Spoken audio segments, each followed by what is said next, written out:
Leaked images and great fan anticipation. Before the year ends, we already have news. An insane remake is arriving on screens, and as a bonus, bringing many new things, but many indeed. The world of anime is going crazy, and with that, many doors are opening, and Dragon Ball will not be left behind. So get ready, because there is a lot of news coming your way. Subscribe to the channel, leave your like, and activate the notification bell. Every year as it approaches its end, the anime community usually awaits some surprising announcement, some unexpected move capable of shaking discussions and raising expectations for the next cycle. However, it rarely reaches proportions as large as what Dragon Ball is about to accomplish. It is no longer just speculation on social media or heated debates about which arc will be adapted next. Now we are facing something bigger, more structured, and definitely planned to shake the industry. Even before the end of the year, signs began to emerge that something gigantic was on the way, and as the days passed, it became impossible to contain the excitement, especially when leaked images started to circulate, opening space for theories, analyses, and comparisons with everything that has already been seen in the history of the franchise. The leaks themselves did not reveal the entirety of the project, but they made it clear enough that no one can deny it anymore. A remake is coming, and it's not just any remake. It's described behind the scenes as something insane, completely new, revitalizing art style, environments, narrative structure, and combat. It's as if someone decided to take Dragon Ball's past, place it in a container, shake it violently, and return to the world a revamped, modern, and visually impressive version, without losing the essence that made the franchise beloved worldwide. Many fans already claim that this will be the biggest renewal move since the transition to Dragon Ball Z, and that is because the leaked materials show, even if blurred and without context, redesigned characters with a level of technical care found only in prestigious works within the animation industry. With this scenario in place, the official event that is approaching is gaining the status of a historical milestone. The organization responsible is treating the announcement with the utmost secrecy, but it is impossible to ignore that the Japanese press is already pointing to this as the event of the year for the industry. There are rumors that, in addition to the remake, other parallel projects will be presented, which reinforces the idea that the Dragon Ball universe is undergoing a strategic restructuring, perhaps even an editorial one. Many believe this is related to the post-Daima moment, the franchise's return to the spotlight, and the growing interest of streaming platforms in integrating major animation brands into their global libraries. What makes everything even more intense is the fact that the leaked images did not appear in isolation. Just a few hours after the first capture circulated, others began to appear in international forums, each one showing different glimpses, as if several internal sectors were dealing with preliminary versions of the material, and some of that access ended up slipping out. Although there is no official confirmation regarding the authenticity of all of them, animation specialists claim to recognize characteristics that would hardly be replicated by independent artists, especially when it comes to background design, shading style, and the type of muscle modeling applied to the characters. This led the community into a frenzy and generated a wave of comparisons with the style adopted in recent high-definition productions. Meanwhile, fans have split into heated discussions about the exact scope of this remake. Some argue that it will be a complete reboot, revisiting Goku's earliest steps as a child, but with a more cinematic and dynamic approach. Others believe it is a modernization of the Z era, something that harmonizes the classic style with the fluidity and visual intensity of contemporary animations. There are also those who bet that the initial focus will be the Scion saga, considering that this phase represents such a significant turning point that it could serve as the ideal gateway for a new generation of viewers. Regardless of the chosen direction, the consensus among fans and analysts is that Toei would not make a decision of this magnitude without being fully aware of the global impact and the expectations formed. But my real bet, even following the pattern that the possible leaked images seem to have, is that it is connected to Dragon Ball Super. Instead of simply continuing Dragon Ball Super from the point where the anime stopped, Toei would be preparing something bigger and bolder, a complete remake, retelling all the Super sagas, but now faithfully following the manga. This would explain not only the quality of the leaked images, but also the absolute silence from the production companies, which normally precedes strategic announcements. The idea of an exclusive Dragon Ball Super remake, this time following the manga's pacing and structure more closely, brought with it the perfect opportunity to implement deep changes to the narrative, changes that would not serve merely as visual embellishments, but as natural evolutions of the characters. Unlike the previous adaptation, which was produced simultaneously with the manga, the new project would have time to make bolder choices, expanding essential moments and correcting gaps that were left along the way. Thus, each arc would be rebuilt with new scenes, denser dialogues, and transformations that until then existed only in fans' imagination. The main one, without a doubt, would be the long-awaited Vegeta Super Saiyan 3, a form many believed to be impossible within the canonical story, but which in this new format would find its perfect narrative justification. This change would arise organically right after the introduction of training on Beerus's planet. While Goku focuses on mastering the technique that would later become the foundation of Ultra Instinct, Vegeta, frustrated by constantly being behind, would dive into extreme training that would rescue an idea forgotten in the original anime, pushing his body to the limit through purely Saiyan methods. The remake would favor this identity, showing that Vegeta, unlike Goku, does not awaken powers through enlightenment or mystical experiences, but through willpower, discipline, and brutality. The transformation to Super Saiyan 3 would emerge not as a perfect form, but as a stage that Vegeta temporarily reaches to expand his adaptation to divine power. This would also correct an inconsistency from previous versions, the Prince of the Saiyans never having fully explored the raw potential of their race. With that, the remake would add unprecedented scenes of intense training, exploring the devastating effects of the third state on Vegeta's body, creating direct parallels with his future evolution toward Ultra Ego. In parallel, another striking change would be introduced to Goku, but in a completely different way than what has already been done. The remake would use specific moments, especially between the end of the Tournament of Power and the beginning of the Moro Saga, to plant hints of a transformation that would make the audience question the hero's limits, Super Saiyan 4. Calling this form a simple transformation would underestimate the narrative impact it would have. Contrary to what many imagine, it would not emerge as a pure return to the classic Dragon Ball GT aesthetic, but as a conceptual bridge between the primal nature of the Saiyans and the elevated mastery that Goku begins to develop after learning about Ultra Instinct. The remake would explore Goku's origins, creating a direct connection between his childhood, his lineage, and the instinctive feeling that led him so many times to break seemingly insurmountable limits.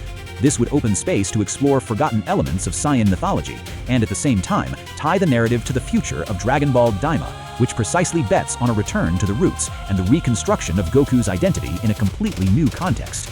This change would be carefully crafted so as not to interfere with the importance of Ultra Instinct. Instead, Super Saiyan 4 would be a hybrid, emotional form that Goku would reach during a specific moment of vulnerability, something that no divine power could supply.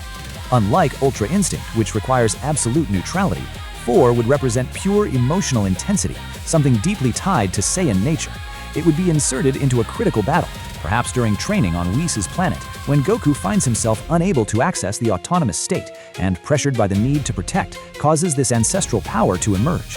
The scene would not only be visually striking, but would also serve as a prelude to the emotional role Goku will have in Daima, where his journey of self-understanding is taken to the limit. Another key point of this remake would be the treatment given to the universe, the races, and the secondary characters. Many important figures that were neglected in the first adaptation would have expanded participation, and this would directly influence the construction of these new forms. Bardock, for example, would come to have a much greater presence, with redesigned flashbacks that would connect directly to the explanation of Saiyan instinct and to Goku's new 4 form. The past would stop being just an emotional add-on and would become a crucial piece in connecting Saiyan biology and spirituality to the current narrative. This would allow Daima, whose story focuses on alternative versions and regressions, to maintain a logical line of construction between what Goku represents now and what he will represent in the future. The remake would also correct the pacing problems of the original adaptation. With the inclusion of these new transformations, battles would gain more stages, strategies would be deepened, and the emotional impact would be amplified. The fight against Golden Frieza, for example, would be redesigned with unprecedented scenes that would show Vegeta's psychological tension as he approaches for the first time the sensation of Super Saiyan 3. Likewise, during the Tournament of Power, Goku would have small flashes of the 4 state, later explained as unstable manifestations of this latent power. This would tie the past, present, and future together in a much more organic way. Finally, these changes would have the function of preparing the audience for the natural transition to the Dragon Ball Daima universe. The existence of these intermediate forms, both related to the origins of the Saiyans, would create an aesthetic and conceptual link with the visual and thematic style of Daima, where the story requires the audience to understand the deeper nature of lineages and instinct. The remake would make it clear that these transformations are not deviations, but rather layers of preparation for what is to come, reinforcing that Daima is not an isolated story, but a step in a larger construction. Thus, the exclusive Dragon Ball Super remake would not be just a reinterpretation, it would be the definitive opportunity to expand Japan, the universe, the fights, and especially the evolution of the 2 protagonists, so that every detail from the arrival of Vegeta's Super Saiyan 3 to the ascension of Goku's Super Saiyan 4 would become part of a cohesive narrative structure fully connected to the future of the franchise. The most intriguing point is that the idea of a remake had been discussed previously by fans, but never with such strength. After all, Dragon Ball Super has always had relevant differences between the manga and the anime, especially in the Universe 6 saga, the Goku Black saga, and even the Tournament of Power. Over the years, this generated endless debates. Some people preferred how the anime portrayed certain moments, while others argued that the manga had more intelligent narrative decisions and was more coherent with Toriyama's legacy. Retelling everything with fidelity to the manga would be the ideal solution to unify these lines and create a definitive version of the work. The event promises to be the high point of this process. Internal sources claim that there will be a segment dedicated exclusively to unreleased videos, possibly bringing a complete teaser with realistic excerpts, or even an entire sequence demonstrating what the new fighting style will be like. The idea of watching for the first time an iconic battle fully reanimated with modern techniques, updated textures, and more sophisticated movements is already leaving many fans breathless. Imagine, for example, the fight between Goku and Vegeta during the Prince's first visit to Earth, but this time with more cinematic framing, impactful transitions, and a remastered soundtrack. The mere possibility of this happening already has enough power to set social media ablaze.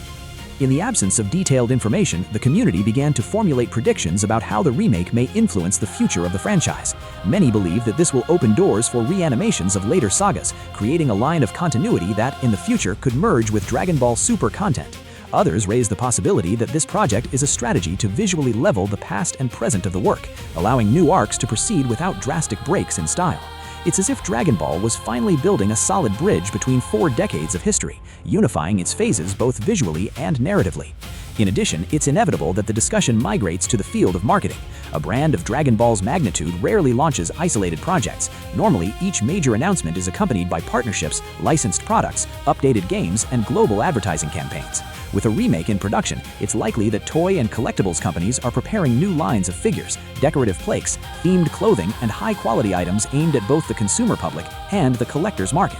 In-person events and temporary exhibitions may also arise, especially in Japan, where the culture of exclusive exhibitions is common to celebrate important premieres.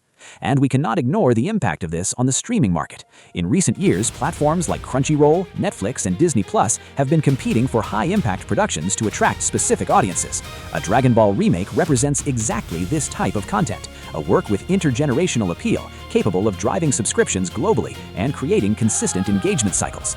There are conversations, not yet confirmed, that the project may be released simultaneously on multiple platforms, or even as a temporary exclusive on some service. If this happens, it will represent a milestone in the anime distribution model and could redefine how major franchises are negotiated. There are speculations about possible narrative changes. The remake may choose to expand dialogues, add unprecedented scenes, and deepen concepts that, in the original version, were treated more objectively due to the limitations of the time. This includes better exploring Saiyan culture, giving more coherence to the emotional development of the characters, and inserting small details that connect the remake to future elements of the canonical universe. These possibilities open doors for debates among fans who want to see the story enriched, but without losing the dynamic pace characteristic of the work. As the hours pass and the event date approaches, public involvement increases. Content channels, influencers, and specialized pages are already preparing to do complete coverage, live analyses, and detailed comparisons as soon as the official material is released. Fans are being encouraged to subscribe, leave a like, activate notifications, and get ready to follow every new update, because expectations are that the information will be released sequentially, with teasers, interviews, trailers, and exclusive images over the course of weeks. And that's exactly what makes this moment so important for the community, the feeling that we are facing a watershed moment. Dragon Ball is not simply returning with new material, it's about to redefine how its past is presented to the world, while at the same time preparing the ground for new stories, new arcs, and new ways of consuming content. The remake, therefore, is only the gateway to a much larger movement, which will involve narrative, animation, marketing, digital distribution, and the continuous expansion of a universe that has already marked generations and now seeks to mark many more. Everything indicates that fans will experience a period of constant discoveries. There will be daily debates, comparisons with the classic material, technical discussions about every frame and every visual change, and above all, a great collective celebration. Because regardless of individual preferences, everyone recognizes that Dragon Ball deserves this moment to shine. It deserves a production that does justice to its historical impact, its role in the industry, and its potential to continue surprising.